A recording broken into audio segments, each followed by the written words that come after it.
ಬಂದವರೆ ಈ ದಿನ ಸವರ್ಣ ಪಂಚುಡು ದೊಡ್ಡಬಳ್ಳಾಪುರ ತಾಲೂಕು ಜಾತ್ಯತೀತ ಜನತಾದಳದ ವತಿಯಿಂದ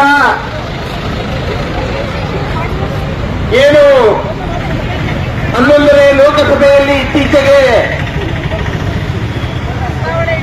ಮಹಿಳಾ ಮೀಸಲಾತಿಯ ಬಗ್ಗೆ ಪ್ರಸ್ತಾವನೆ ಆಗಿತ್ತು.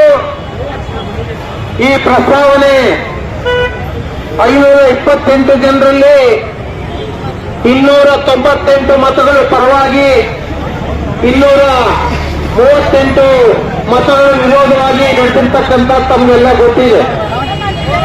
ನಾವೆಲ್ಲ ಕೂಡ ಮಹಿಳೆಯರಿಗೆ ಆದ್ಯತೆ ಕೊಡಬೇಕು. ಎಲ್ಲ ಮಹಿಳೆಯರನ್ನ ಪೂರ್ವಭಾವದಿಂದ ನಾವೇನು ಹುಟ್ಟಿನಿಂದ ನಮ್ಮ ಎಲ್ಲ ಆಚರಣೆಗಳು ಕೂಡ ಮಹಿಳೆಯರಿಗೆ ಪ್ರಾಶಸ್ತ್ಯವನ್ನು ಕೊಡ್ತಕ್ಕಂಥ ಧರ್ಮ.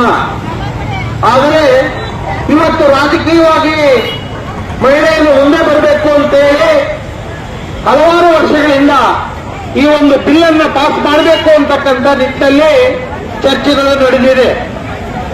ಅದೇ ರೀತಿ ಮೊನ್ನೆ ನಡೆದಿರ್ತಕ್ಕಂಥ ಚರ್ಚೆಯಲ್ಲೂ ಕೂಡ ಮಹಿಳಾ ಮೀಸಲಾತಿ 33% ಬಂದರೆ ಬಹುಶಃ 240 ಸ್ಥಾನಗಳು ಪಾರ್ಲಿಮೆಂಟಿನಲ್ಲಿ ಮಹಿಳೆಯರು ಇರ್ತಾರೆ ಅಂತ ಹೇಳಿ ನಮ್ಮ ಪ್ರಧಾನಿಗಳಾಗಿರ್ತಕ್ಕಂಥ ಸನ್ಮಾನ್ಯ ಶ್ರೀ ನರೇಂದ್ರ ಮೋದಿಜಿರವರು ಅದನ್ನ ಒತ್ತಾಯ ಮಾಡಿದ್ರು.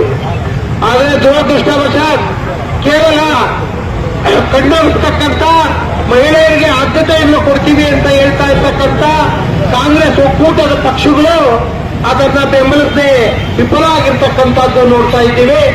ನಾವು ಈ ಸಂದರ್ಭದಲ್ಲಿ 33% ಮಹಿಳೆಯರಿಗೆ ಮೀಸಲಾತಿಗೆ ಮತ್ತೊಮ್ಮೆ ಆಲೋಚನೆ ಮಾಡಿ ಈ ಬಿಲ್ ಅನ್ನು ಪಾಸ್ ಮಾಡೋದಕ್ಕೆ ಎಲ್ಲರೂ ಸಹಕಾರ ಕೊಡಬೇಕು ಅಂತಕ್ಕಂಥ ನಿಟ್ಟಿನಲ್ಲಿ ಆ ವಿರೋಧಿ ನೀತಿಯನ್ನ ಈ ರೀತಿಯ ಪ್ರತಿಭಟನೆ ಮಾಡೋದ್ರ ಮುಖಾಂತರ ಕಾಂಗ್ರೆಸ್ ಒಕ್ಕೂಟಕ್ಕೆ